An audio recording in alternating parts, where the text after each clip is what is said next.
Bonjour, chers rôlistes. Alors, aujourd'hui, nous allons vous présenter la nouvelle version du système Nephilim Légende sur Foundry, mais donc adaptée avec la V10. Donc, Carthage a passé des heures, des nuits de veille pour updater son système et donc merci Carthage de venir le présenter aujourd'hui à nouveau sur la chaîne. Bonjour à tous, salut Kylian. Salut, salut. Et donc tu nous as préparé un monde vide. Donc préparer un monde vide, ça veut rien dire, mais on s'entend. Tu vas nous montrer tout ça sur un monde vide pour voir ce que AMJ a à faire quand il télécharge le système et s'apprête à jouer. Donc je viens de créer un monde totalement vierge.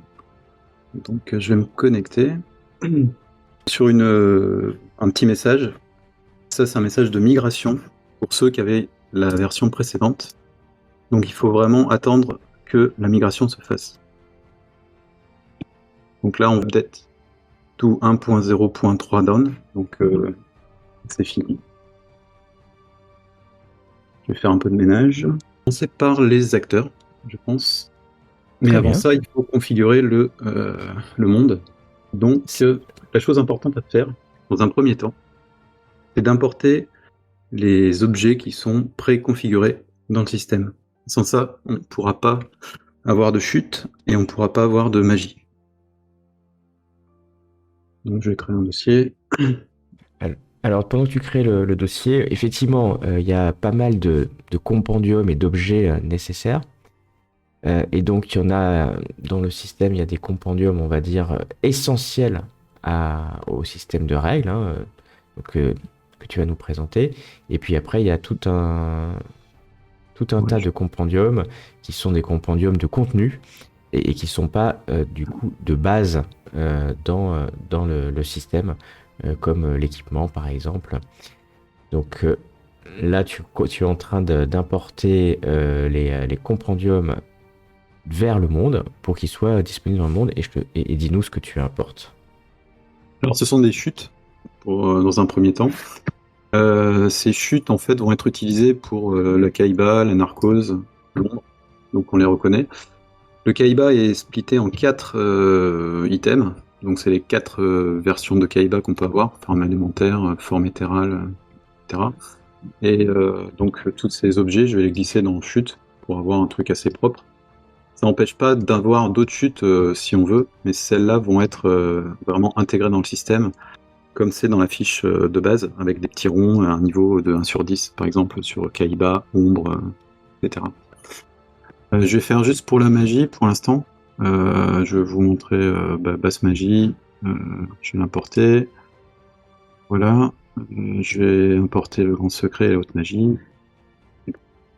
Voilà. Donc j'ai mes objets, mes chutes et mes cercles de magie. Parfait. Voilà. Donc une fois Et qu'on donc, a... ouais, tu vas nous montrer du coup la fiche acteur, hein, enfin, la fiche de personnage dans lequel on va utiliser ces éléments. Ouais. Donc juste petite chose, si vous utilisiez les mêmes chutes avant, il faudrait les remplacer. C'est important. Voilà, vous pouvez mettre une description, mais si vous avez intégré dans la version précédente la narcose ou d'autres choses qui existaient déjà, si vous voulez drag and drop, ça va pas les prendre en compte parce que c'est un objet spécial dans mon système. Donc il faut vraiment prendre celle du pack fourni par le système V10. Alors les qui a été faite, il y avait 3 acteurs précédemment, les figures, les figurants et les simulacres. Les simulacres ont disparu aujourd'hui, ils sont intégrés parce que pour la migration j'en ai besoin pour des raisons techniques, mais globalement vous avez des figures pour les joueurs ou les personnages importants, et les figurants, ça sert à la fois de figurants comme dans les règles et de simulacres. Donc je vais commencer par les figures, c'est le plus important et c'est le plus... Donc un simulacre dans le système V10, c'est un figurant. Tout à fait. Et donc on voit une nouvelle mouture par rapport au dernier tuto, hein, de la feuille de perso, encore plus belle. Alors, je sais pas si c'est plus beau, mais en tout cas, ça a beaucoup changé. Si, Avant, c'est il y avait encore plus beau. avant, il y avait un onglet simulacre, il a disparu, c'est juste un lien vers simulacre. Aujourd'hui, Alors, on retombe un petit peu sur ce qu'il y avait avant, hein, c'est-à-dire une page d'options où on peut configurer les onglets qui apparaissent sur la gauche. Je vais faire un Néphilim, pour l'instant, je vais pas m'embêter. Je vais mettre vraiment quelque chose de simple, je vais mettre de la magie, je vais mettre effectivement des vécus, des incarnations, simulacres. Et donc là, tu es dans l'onglet Options, hein, qui te permet de déterminer les onglets que tu vas avoir sur la feuille de personnage. Tout à fait. Donc on va Normalement on tombe sur une feuille de description, où on peut effectivement noter ce qu'on veut, c'est éditable.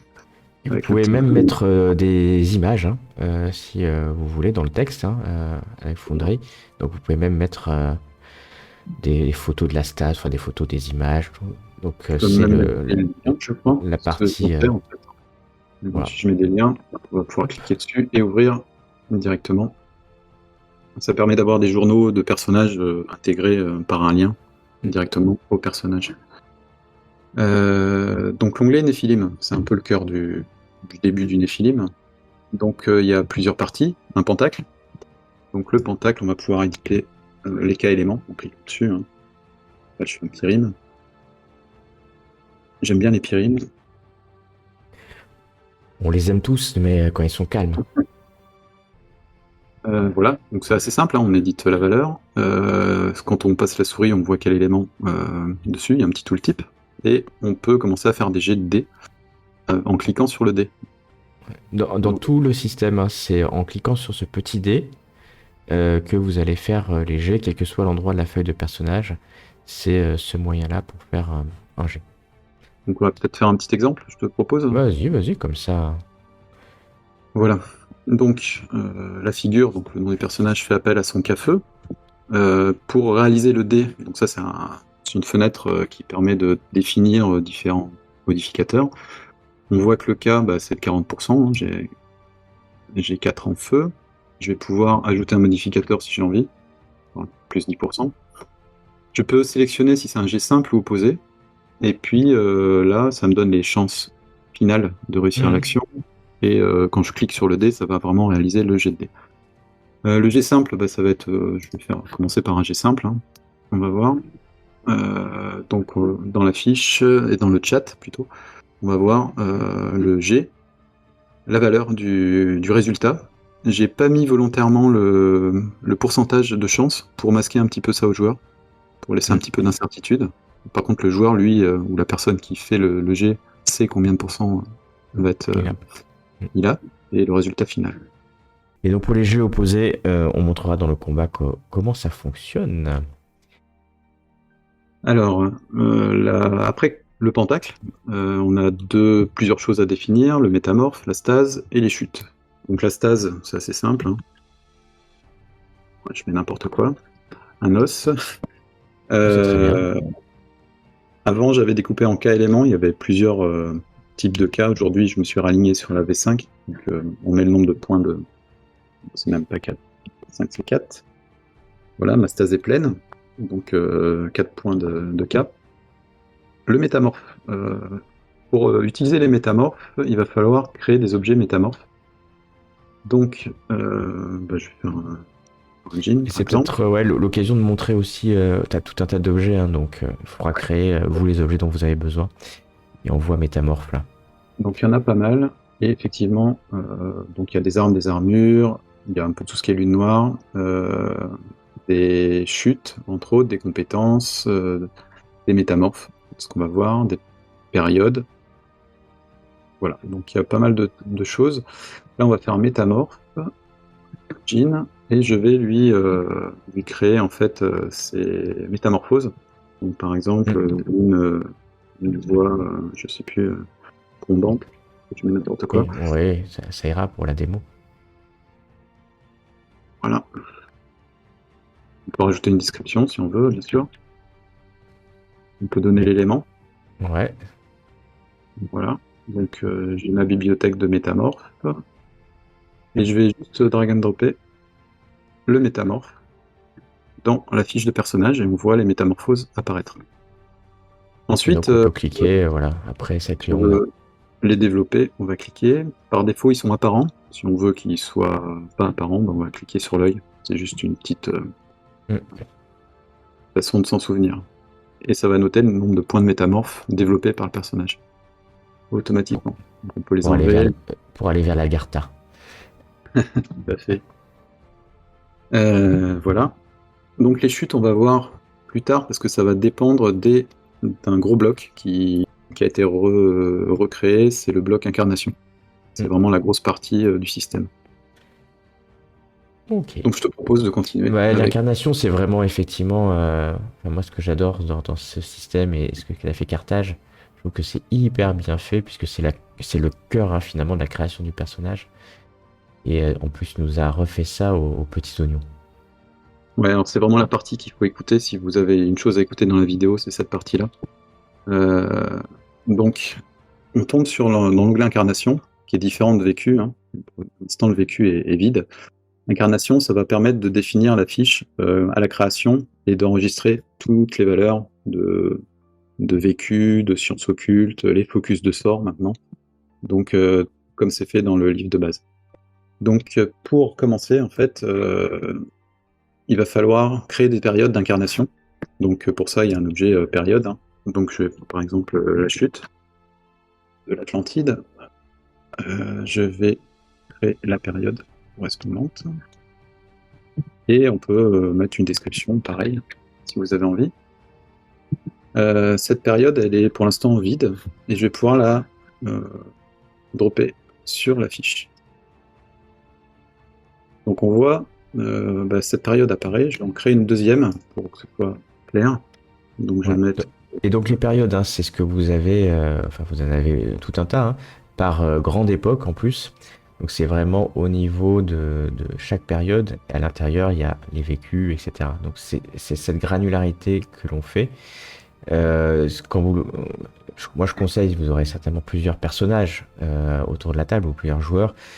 Pas la peine de faire tout à l'avance. Faites juste les périodes de vos personnages et puis au fur et à mesure des parties, ça complétera vos périodes d'incarnation. J'en ai fait 3 pour que ce soit bien parlant. Alors, ce qui a changé déjà, c'est là, vous voyez apparaître la chute, la chute. C'est la période courante. C'est-à-dire, vous jouez une période qui peut être la période celtique, l'ère victorienne ou la chute. Cette période, vous la définissez en cliquant sur la petite étoile. C'est-à-dire que là, vous allez passer d'une période à l'autre. Et si vous voulez jouer, remonter le temps comme je fais souvent avec des effets Mnemos ou revenir en arrière, vous pouvez, juste en cliquant ça, la fiche va être réactualisée. Et donc, on va appliquer de façon chronologique tous les vécus et passés, ça va tout se recalculer. Donc une fois qu'on a fait ça, il va falloir enrichir la période. Et puis, je vais par exemple prendre la chute. Donc là, on va cliquer sur le petit crayon pour éditer la chute et on voit une poubelle arriver. Donc ça vous permet de supprimer la période si vous voulez avec tout ce qu'il y a dedans, mais en même temps, ça protège. Donc si vous déséditez, ça disparaît. La petite plume, je l'utilise pour les effets Mnemos aussi, c'est-à-dire que vous pouvez jouer à l'époque actuelle, mais vous pouvez aussi dire, cette époque victorienne, je m'en souviens plus, je joue à l'époque de la chute. Donc ça permet de faire des trous en fait. Et ça enlève les scores, hein, c'est ça, correspondant au personnage. Tout à fait. Moi je m'en sers pour faire jouer les Arthuriades. Les joueurs se souvenaient pas du tout des Arthuriades. Ils avaient défini un petit peu leur personnage dedans. Du coup j'avais cliqué sur la feuille. Et petit à petit ils se souviennent et j'ai remis la feuille là, en mettant des effets Mnemos. Là on voit aussi que c'est pas très bien ordonné. Alors ça c'est assez important. Je vais dans l'onglet options et dans les options d'affichage, je vois l'époque la plus récente est en bas, elle n'est pas cochée, donc je vais la cocher pour dire que l'époque la plus récente est en bas. Ce qui veut dire que dans l'ordre chronologique des incarnations, la plus récente c'est l'ère victorienne, ça va pas, donc je vais pouvoir cliquer, la drag and dropper, et l'ère victorienne va passer après la chute, et puis je vois que les Celtes aussi, c'est postérieur à la chute, donc je vais organiser tout ça. Qui permet dans le calcul de dire, je vais prendre les plus anciennes périodes avant, puis j'ajoute au fur et à mesure des vécus jusqu'à l'époque courante. Et là, si je joue l'époque victorienne, voilà. Donc là, je suis bien configuré. Et ça veut dire que tu crées un vécu moderne, ou actuel, quelque chose comme ça, pour dire qu'aujourd'hui, ils sont dans leur vécu époque moderne ou actuelle, hein. Tout à fait. Donc là, on a défini à peu près les vécus. Je vais en remplir un pour après. Déjà, ouais, je te laisse choisir. Oui, pour l'ère victorienne. On va dire qu'on joue à l'ère victorienne. Et donc, on va faire des vécus. Donc, les vécus, c'est ce que j'appelle un peu les métiers, la vie euh, Ouais, les détectives. détective à l'ère victorienne. Et donc, ça va Pourquoi permettre de populer ces vécus, ces périodes avec des vécus, sachant que il peut y avoir, vous pouvez réutiliser hein, les vécus entre les périodes si vous voulez, parce que c'est des objets qui sont déconnectés, hein, ils sont pas liés directement au vécu, c'est des objets aux périodes et c'est des objets vécus. Donc à l'époque victorienne, on a été détective. Donc là, qu'est-ce que j'ai fait? J'ai édité l'époque. Donc il y a la petite poubelle, là, corbeille. J'ai pris le détective, je l'ai drag and droppé dans la période courante, et du coup, elle est rattachée à l'ère victorienne. Du coup, j'ai 4 détectives, et on voit, donc là c'est vide, donc c'est pas très beau, mais on voit qu'on a bien 4 en détective. Si je m'étais mis à l'époque de la chute, je regarde le vécu, il n'y a plus rien. Voilà. Donc il faut vraiment que j'applique le bon ordre dans l'option, et puis mettre la petite étoile pour définir la période courante. Les points de sapiens qui est en haut, bah, j'ai comme ça avec 10 points de sapiens, par exemple. Donc bien sûr, les vécus, bah, on peut en rajouter pas mal. Hein. Je vais en faire un deuxième pour que ce soit un peu plus parlant. Je sais pas, On peut faire voilà, un soldat celte. On va le mettre dans la période celtique. donc bah, je vais éditer, toujours pareil. Je drag and drop le soldat. Et Voilà. donc dans vécu, si j'ai bien compris la logique, hop, on a deux vécus. Si je me place sur la période celte, normalement il n'y a que le soldat qui apparaît. Voilà. C'est bon. Donc, et ça va être le système, hein, c'est-à-dire toutes les périodes vont être populées avec des composants, hein. Ça peut être des vécus, mais ça va être d'autres composants. Et toujours de la même façon, on crée l'objet et puis on ouvre avec le petit stylo et puis on drag and drop l'objet dans la période. Alors, j'ai pas parlé des compétences qui sont optionnelles dans le système. On n'est pas obligé de les utiliser, on peut jouer avec que les vécus. Mais par exemple, le soldat mêlé, par exemple. Je vais faire du coup une compétence. C'est un objet compétence que je vais créer, qui apparaît là.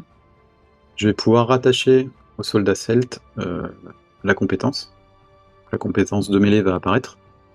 Et du coup, le soldat va avoir cette compétence. Ce qui veut dire que dans le vécu, on voit la compétence arriver. Et voilà, donc ça c'est optionnel, on va dire, dans l'édition légende. Moi je l'utilise, je pense que Carthage l'utilise aussi. Donc vous n'êtes pas obligé, mais vous pouvez rattacher des compétences à des vécus. Et ces vécus vont les porter. Puis c'est de la même façon, ça va se sommer, hein. Si vous avez la même compétence qui est prise par différents vécus en fonction des périodes, et ben vous allez avoir plusieurs fois mêlé et ça va se sommer sur une somme qui est liée au nombre de points de sapiens, hein, si je m'abuse. Ouais, il y a un calcul un peu subtil, mais globalement, alors je vous montre, on ramène pour développer 3 soldats, ça fait je sais plus combien, 5 points de sapiens ou 6. Détective, ça fait 10. Donc si on somme les points de sapiens de mêlée, parce qu'il y a la mêlée dans les deux vécus, ça fait 15 points de sapiens. Ces 15 points de sapiens, à combien ça m'amène en niveau? C'est 15, effectivement. Mais on regarde. Donc ça sera pas une somme sur les compétences, et si c'est pas 3 et 2 de chaque côté, ça sera pas forcément le niveau de compétence. Ça sera bien en fonction des points de sapiens, mais c'est plutôt réaliste, et donc c'est très bien. Donc c'est optionnel. Oui, vas-y, excuse-moi. Oui, ça évite d'avoir j'ai 10 compétences à 1, où j'avais juste tout petit peu appris les choses, et puis finalement j'ai 10. C'était pas très réaliste. Donc Exactement. après débat avec mes joueurs, on est tombé là-dessus. C'est plutôt pas mal. Voilà, et moi je suis assez pour aussi, mais chacun sa vision. En tout cas sur et donc ouais, sur les vécus, vous choisissez quand vous voulez celui qui vous intéresse le plus ou le plus adapté pour faire le jet. Est-ce qu'on peut aussi la faire par exemple en test de compétence sur un vécu? Comme ça, on peut montrer un jet simple de compétences. Voilà, où on va avoir les approches, hein, tu as rajouté dans le jet de dés les approches, on peut les sélectionner. Les approches d'eau, d'air, et ce qui va rajouter au jet le score du cas élément correspondant. Donc ça maintenant, hop, c'est aussi bien fait pour faire des tests finalement de compétences ou de vécu. Tout à fait. Voilà, les compétences, c'est la même chose. Vous cliquez toujours sur le petit dé. C'est un peu le concept à chaque fois. Voilà, culte. Ça marche tout à Regardons peu les près sciences. pareil. Ouais. Parce qu'on joue à Néphilim, hein. Donc nous, ce qui nous intéresse, c'est la cabale, l'alchimie ou la magie. Donc, on voit que la magie, il y a un onglet magie et il est vide. Ça marche pareil pour cabale et alchimie. Il est vide et du coup, il va falloir effectivement le remplir, toujours dans l'onglet incarnation. Donc, c'est toujours la même chose, sauf que cette fois-ci, on va pas faire glisser des vécus, on va glisser des cercles de magie. Ces cercles de magie qui ont été initialisés au démarrage en prenant le pack du système. Donc je vais commencer par déposer la basse magie, par exemple, pendant la chute, et on va voir effectivement que la basse magie commence à se remplir. Avec un niveau de 4, ces niveaux sont toujours effectivement calculés en fonction de l'époque courante et des incarnations. Si je mets pendant la période celte toujours la basse magie, je rajoute 2. Je vais avoir normalement la somme des deux dans le vécu de magie. Magie, ouais. Donc, je vais avoir 6. Toujours pareil, si je mets juste sur la chute, j'ai plus que 4. Donc ça marche comme les vécus. Et on va commencer à faire un focus. Donc je vais faire un sort. Donc tu vas faire un sort d'une science occulte de magie. Donc ça marche pareil pour la cabale, hein, ça marche pareil pour l'alchimie en fonction des cercles. Donc il faut bien créer un objet par exemple par Sephiro. Je sais jamais comment ça s'écrit à la fin, mais si vous voulez monter vos scores sur une Sephiro particulière. Et l'alchimie c'est pareil sur les degrés. Donc créez bien les objets en fonction des sciences occultes. Et une fois qu'on a le score, c'est la somme hein, c'est la somme des cercles de magie, par exemple, par vécu qui va se faire. Et donc, dans l'onglet magie, vous aurez ça et vous créez un sort. Et le sort, vous allez pouvoir le drag and dropper. Cartage, tu vas nous le montrer. Oui, et ça, c'est une différence par rapport au système précédent. C'est que, comme dans le livre de base, ces sorts et ces cercles de magie sont liés à une époque. Donc, si je veux lier à l'époque celte, je vais drag and dropper. Et le sort va apparaître à l'époque celte. Ce qui veut dire que dans la magie, vous n'allez pas voir apparaître le focus, parce que l'époque est postérieure. Si je veux récupérer la magie et ce sort, je vais être obligé d'avoir une époque au moins récente, et du coup, sur la magie, je vais y arriver, le sort apparaît. Donc les sorts se mettent dans la partie incarnation et apparaîtront dans la partie magie pour l'utilisation. Alors je vais faire du coup un sort de haute magie pour montrer que j'ai récupéré un focus, mais j'avais pas le niveau pour le lancer. Du coup, ce que je vais faire, c'est que je vais le dropper dans la chute ou dans la celte par exemple. Mais là, vu que c'est de la haute magie, vous cliquez, hein, il y a un raccourci sur le sort et ça l'ouvre. Normalement, au niveau de la magie, vous voyez que le sort apparaît en gris, C'est-à-dire que vous n'avez pas du tout le niveau pour le lancer, mais vous avez le focus. C'est pour ça que ça apparaît vraiment grisé. Et donc, si vous avez par exemple après de la haute magie dans un vécu plus récent, et que vous l'activez par exemple victorien et que vous avez la haute magie, à ce moment-là, il apparaîtra en jouable, c'est-à-dire pas en grisé, mais. Ouais, donc si on met haute magie en période celte, maintenant dans magie, il sera jouable. Donc ça permet de contrôler un peu et d'aider les joueurs à contrôler un peu ce qui se passe si vous jouez dans le passé. Et si on regarde là les sorts, juste on fera pour la magie et puis les autres vous le découvrirez pour la cabale et l'alchimie, mais c'est à peu près pareil pour la cabale. L'alchimie étant un peu différent. Vous avez l'élément avec un petit symbole qui apparaît maintenant. Le focus, est-ce que ça a été déchiffré, votre pourcentage de chance qui est calculé en fonction du niveau, du degré de difficulté du sort par rapport aussi au cas élément qui permet de lancer ce sort. Alors je vais lancer, il y a des petites subtilités, je vais lancer le sort basse magie, et je vois que j'ai une erreur, un warning qui me dit vous possédez pas le focus du sort. J'ai juste déchiffré le sort, mais étant donné que je l'ai pas ni gravé, ni, je sais plus comment on dit, tatoué. Ouais. Tatoué, appris ou tatoué, ouais. Appris ou tatoué, j'ai pas le focus, je peux pas le lancer. Donc une des façons de le lancer, c'est d'avoir le focus. Donc j'ai cliqué sur le petit parchemin qui devient noir, et là, du coup, je peux lancer le sort. Vous pouvez mettre un modificateur, et vous avez le lancement, le G qui apparaît dans le chat. Si j'avais pas le focus, mais que j'avais appris le sort, je peux aussi lancer le sort. En cliquant, vous pouvez changer le statut du sort, et là je repasse tatoué, donc là ça se lance bien. Si je le repasse déchiffré, ça passe plus. Donc il faut soit avoir le focus, soit l'avoir appris ou l'avoir tatoué. Voilà, c'est... Donc là on va vous montrer aussi un instant l'alchimie, on rentrera pas tout dans les détails de règles, hein.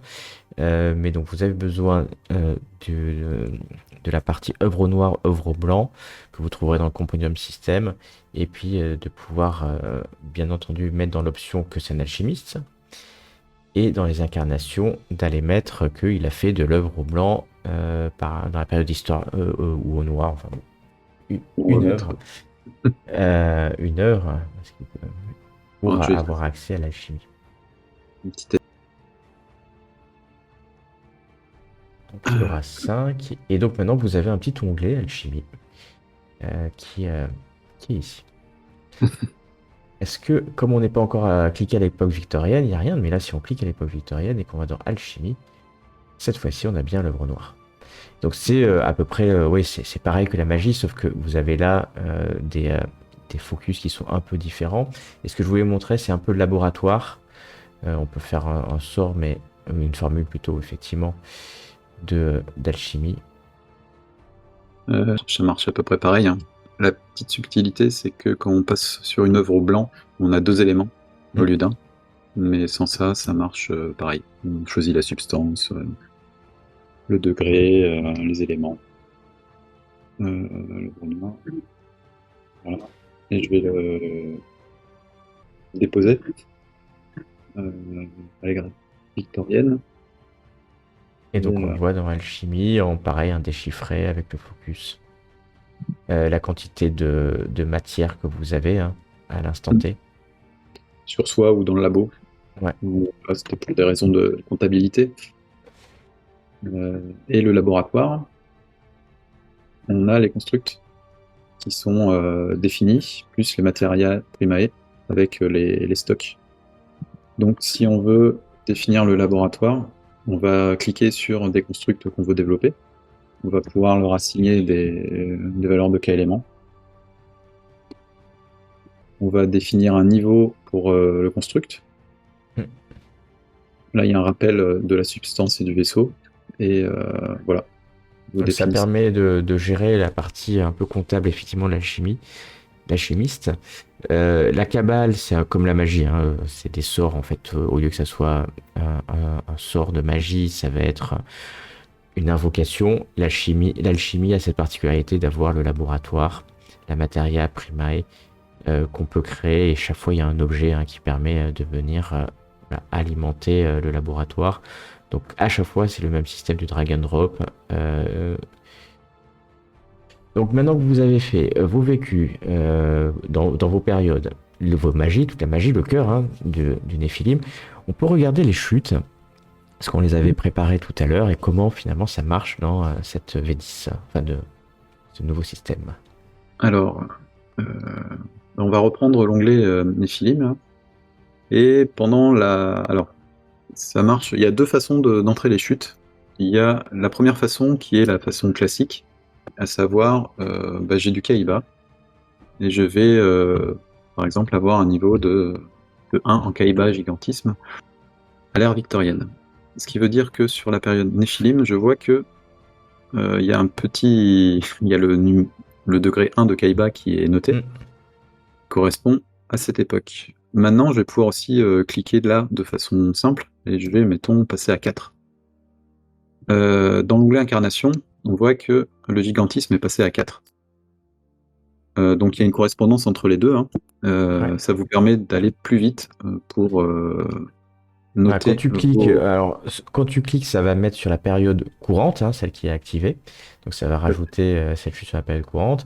Et si tu as eu des chutes dans le passé, parce que c'est possible que tu aies eu des chutes dans le passé, ça ira pas modifier le passé, mais ça viendra vraiment sur la période courante. Oui. Changer le degré. Donc ça permet d'être un peu plus rapide, même si j'espère que vos Néphilim ne changeront pas tout le temps de chute, on n'en auront pas tout le temps, mais ça permet d'aller plus vite. Ça permet aussi de se soigner, c'est-à-dire on peut mettre une valeur négative au gigantisme pour dire à telle période j'ai été soigné parce que j'ai croisé la tempérance, n'importe quoi. D'autres, donc par exemple je vais faire sur la narcose un exemple, c'est de la narcose que j'ai développée dans la chute, j'ai 5. Donc là, on va voir le 5 apparaître en narcose.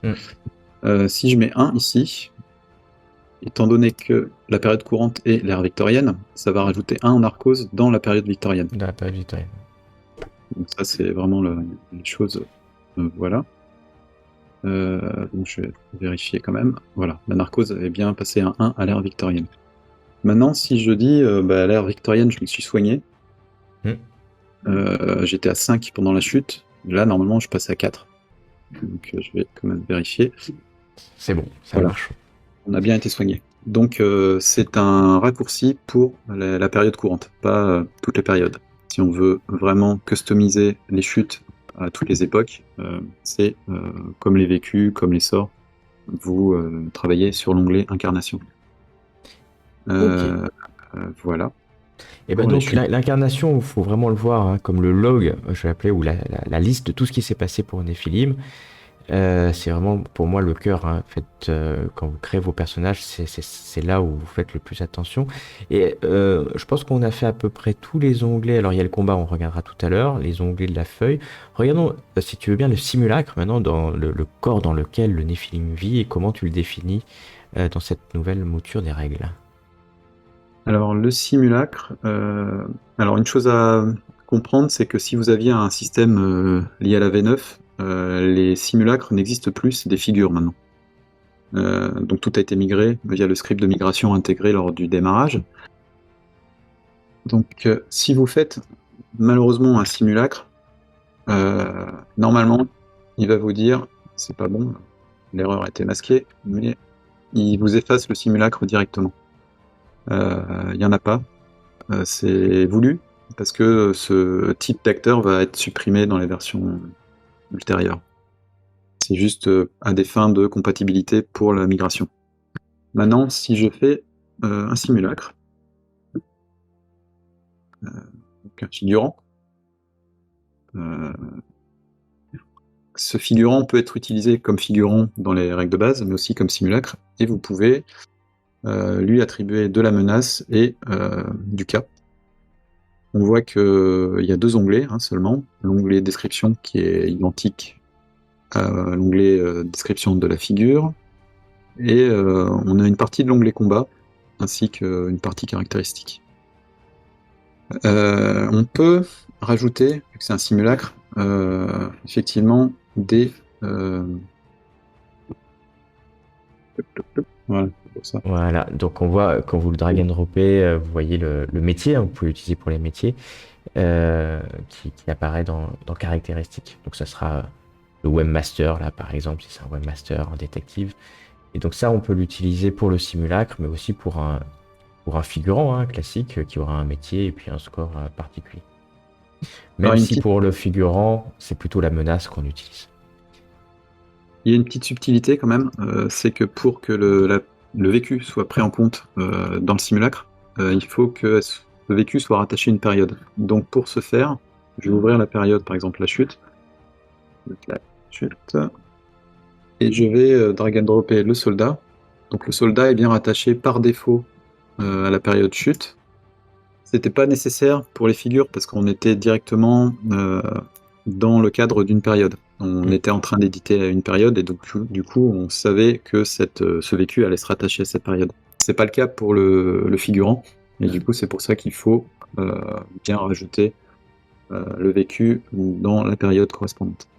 Et de manière générale, hein, quand vous allez faire votre compendium perso, vous allez avoir des périodes.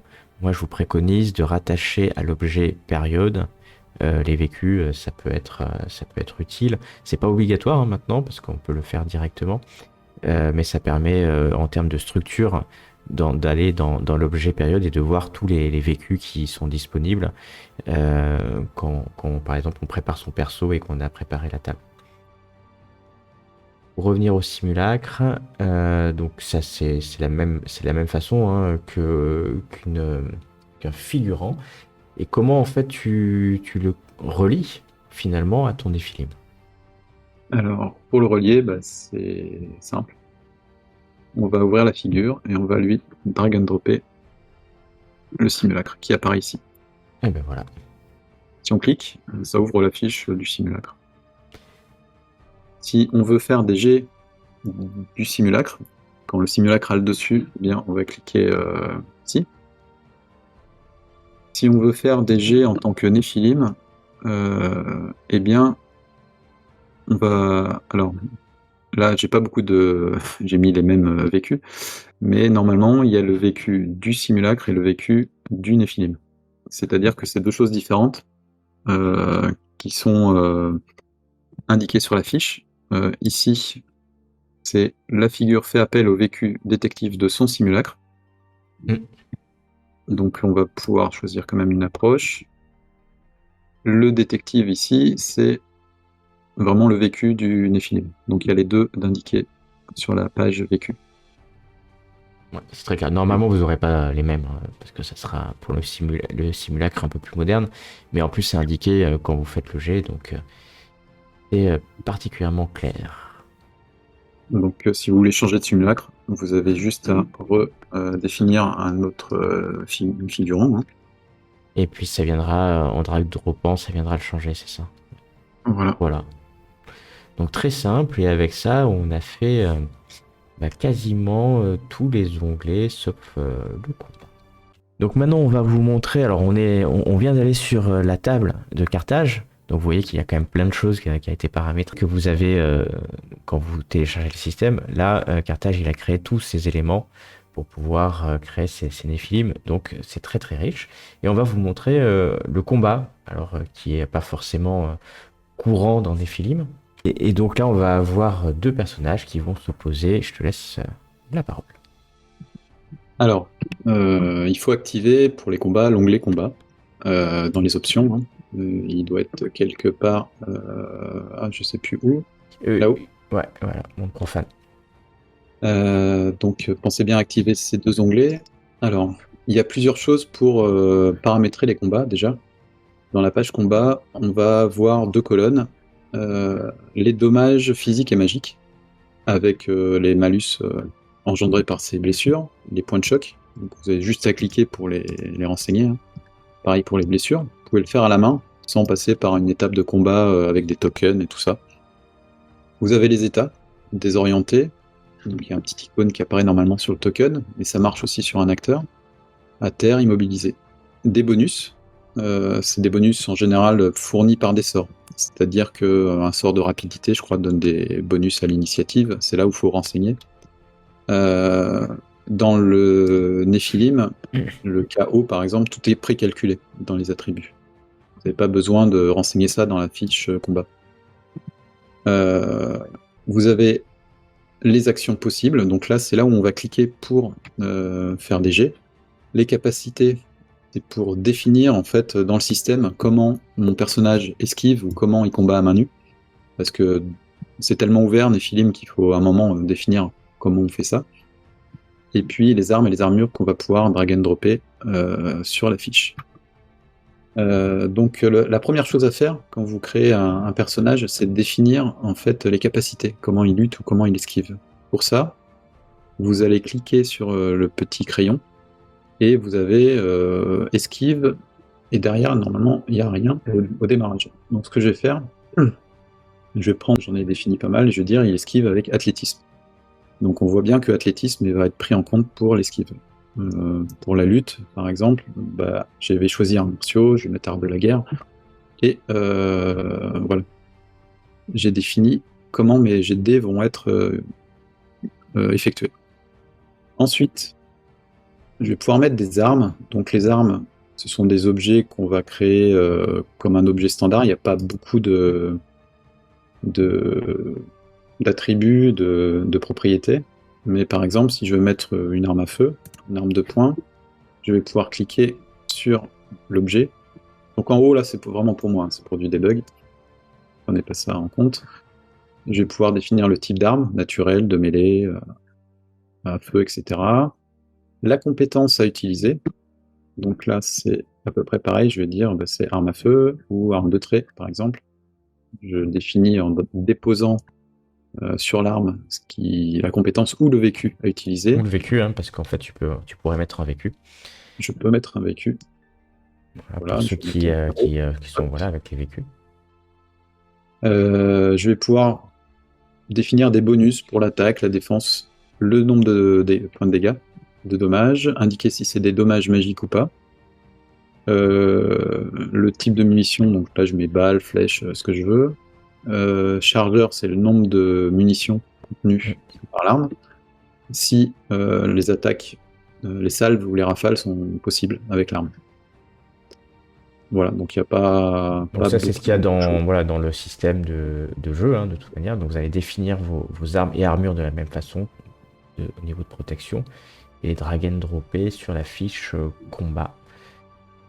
Tout à fait. Je vais le faire là. Voilà. Donc j'ai l'arme de poing qui apparaît. Elle apparaît là. Alors il y a des petites icônes, pareil, en face des armes. Alors ce qu'il faut comprendre, c'est que la main, ça permet de dire j'ai l'arme en main ou pas. S'il y a une main pleine, ça veut dire que je l'ai. Si la main est vide, c'est que je suis désarmé, je peux pas utiliser l'arme. Le bouclier, indique si l'arme est utilisée en défense. Parce que en jet de réaction, il faut que je sache dans mon système comment la personne se défend. Et donc je considère qu'elle a une arme de défense et cette arme va proposer des manœuvres. D'esquive et d'autres choses. Voilà, ça c'est la définition de la fiche combat, hein. Ça marche pareil pour les figurants. La différence c'est que c'est la menace qui est utilisée comme degré. Comme vécu, là, comme équivalent de vécu ou de compétence. Donc là je vais targeter un personnage. Donc là c'est Ogma qui attaque. Alors là je vais voir plusieurs choses.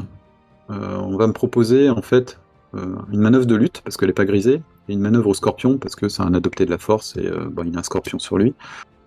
Donc c'est l'arme des adoptés de cet arcane. Le glaive élémentaire n'est pas activé parce que du coup il l'a pas dans la main. Voilà, c'est l'arme de poing, pareil, et où il peut pas l'utiliser pour des raisons X ou Y. Ici, vous avez le nombre de munitions et le nombre de tours. C'est pour viser et pour recharger l'arme, c'est deux boutons spéciaux, c'est pas des manœuvres d'attaque. Et là, je vais par exemple attaquer avec le scorpion. Donc c'est une brute, donc il a un pourcentage élevé. Je vais pouvoir choisir le type d'attaque, comme c'est dans les règles. Et en fonction du type d'attaque, on a un type d'approche Exact. possible ou pas. On va pouvoir définir un modificateur. En bas, vous avez une description de l'attaque. De l'attaque, ouais. C'est un jet opposé. Ça fait 3 de dégâts, 3 de dommages. Et avec la petite loupe, je vais pouvoir cliquer et regarder un peu le détail pour ceux qui sont un peu qui veulent calculer. Je vois qu'il a 90 en arme de mêlée, il a un scorpion qui rajoute 40, donc il est totalement préparé au combat. Et du coup, ça te permet d'avoir un détail de pourquoi on a 150%. Je vais cliquer. Et vu que c'est un jeu opposé, j'ai une pop-up qui apparaît soit côté MJ, soit côté du personnage ciblé. Et la personnage a plus qu'à choisir. Donc aujourd'hui, il y a encore quelques petits soucis que je suis en train de corriger dans la version là, pour le pourcentage. Mais globalement, vous pouvez, ça marche pareil, hein, choisir des manœuvres de défense, des modificateurs, appliquer ou pas les blessures si vous en aviez. Là, il était blessé. Je vais pouvoir lui dire, ignore-moi les blessures. Et l'approche. Et l'approche, là, il n'y en a pas. Contre-attaquer, dans les règles, il y a un malus qui s'applique en fonction du nombre de contre-attaques. Donc là, je suis en train de le... C'est vraiment la partie que je suis en train de bien peaufiner, là. C'est pour ça que ça marche pas totalement. Mais bientôt, là, dans la version qui va sortir, normalement, Kylian, tu publies la vidéo, ça sera corrigé. Il y aura le pourcentage qui va marcher. Parfait. Et donc, on fait le test d'opposition, qui est un bon score, mais pas suffisant. Avec un 5, Voilà. c'est le Donc, on degré voit de que- réussite à chaque fois qu'on regarde. Donc là, on voit que Stymphal a fait un 5. Son adversaire a attaqué, il a une meilleure marge de réussite, donc Stymphal prend l'attaque.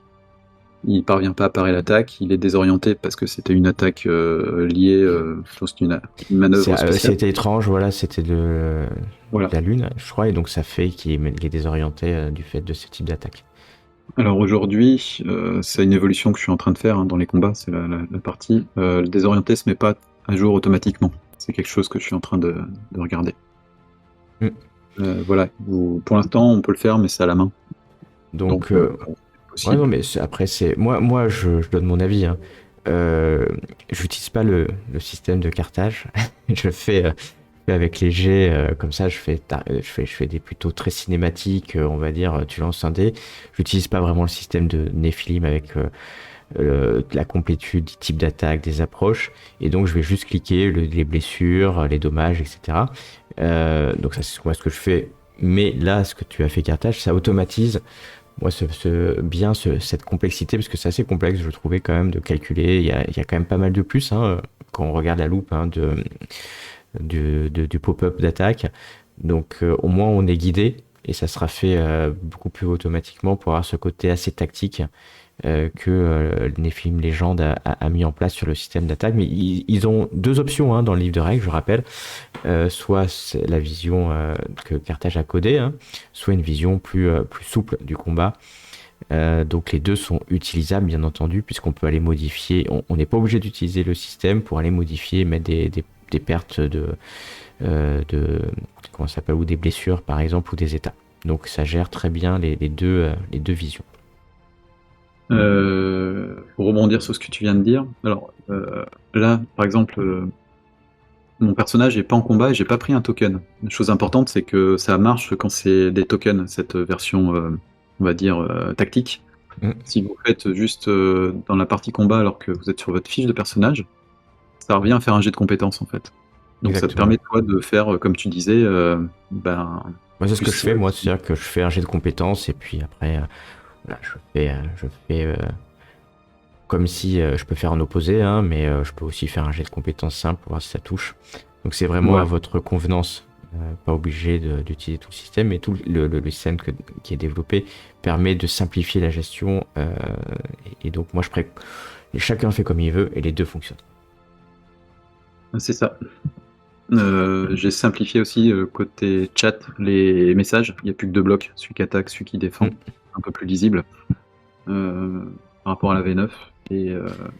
Ah oui, mais de toute façon sur l'ergonomie, hein, moi je trouvais, j'ai testé pas mal de situations. Tout le texte permet aux joueurs de comprendre. ce qui est en train de se passer. Et donc ça, je trouve que c'est vraiment bien parce que ça évite de dire est-ce que j'ai réussi ou pas. Bah, c'est marqué en fait. Donc ça se lit directement. Et donc pour finir, on va regarder quelques instants les configurations des options de la table. Il y Donc, en a beaucoup moins moins de qu'avant. choses. Hein. Ouais, vas-y. Le mode debug, c'est vraiment pour moi ou les gens qui connaissent un peu comment marche sous le capot le système. C'est un peu ce qu'on voyait là, les signes cabalistiques, les codes en haut des items. Les catalyseurs alchimiques, ça c'était pour la V3, pour faire apparaître dans le laboratoire une liste de catalyseurs si les gens ont besoin. Il y a un type item catalyseur. Les sciences occultes, ça permet. Alors, ça c'était une demande d'un des joueurs. C'était pour faire des jets de basse magie. Si on veut faire un jet de basse magie, pour une raison D'accord. X ou Y, on peut. C'est pas canon dans les règles, donc du coup j'ai mis ça en option et ça permet de faire un jet de science occulte pur, sans faire un jet lié à un lancement de focus de ça. Et le système de combat, ça c'est pour, je suis en train de travailler dessus, c'est l'automatisation pour justement appliquer des dommages et des états de façon dynamique et automatique sur les personnages. Eh ben Donc, très très très bien. C'est moins, effectivement, il y a moins d'options, mais tant mieux. Et c'est très clair sur ça. Donc en synthèse, hein, on arrive à la fin de ce tuto. La feuille de personnage est clé, hein, comme dans tout système, avec ce système d'incarnation. On n'a pas tout montré les objets, mais on peut mettre des sapiences, des quêtes, etc. Et donc vous aurez à créer ces objets qui sont bien décrits. À chaque fois que vous créez un objet, il y a la liste de types d'objets à créer. Là, Carthage vous montre des quêtes, les arcanes, que vous allez pouvoir drag and dropper toujours dans l'incarnation. C'est vraiment la base du système, c'est ça que vous devez comprendre. Voilà, il y a beaucoup d'évolutions. Carthage a vraiment beaucoup travaillé. Moi, pour avoir vu depuis le début, là, on est sur un système très riche. Il y en aura encore d'autres. N'hésitez pas à nous rejoindre sur le Discord de la Fonderie si vous voulez tester le système et puis proposer des évolutions. En tout cas, un tout grand merci Carthage pour ce système. Tu as passé énormément de temps et peut-être un mot de la fin si tu veux. c'est un plaisir de travailler là-dessus, et puis je remercie les joueurs qui me remontent aussi des idées ou des bugs, parce que mine de rien, c'est important. Pour avoir un système qui tourne, il faut qu'il soit utilisé. Donc n'hésitez pas quand vous avez des soucis ou des questions de me remonter ça. Ça fait toujours de bien de voir que des gens utilisent son système. Eh ben merci à toi et merci à tout le monde et surtout jouez bien à Néphilim. Au revoir.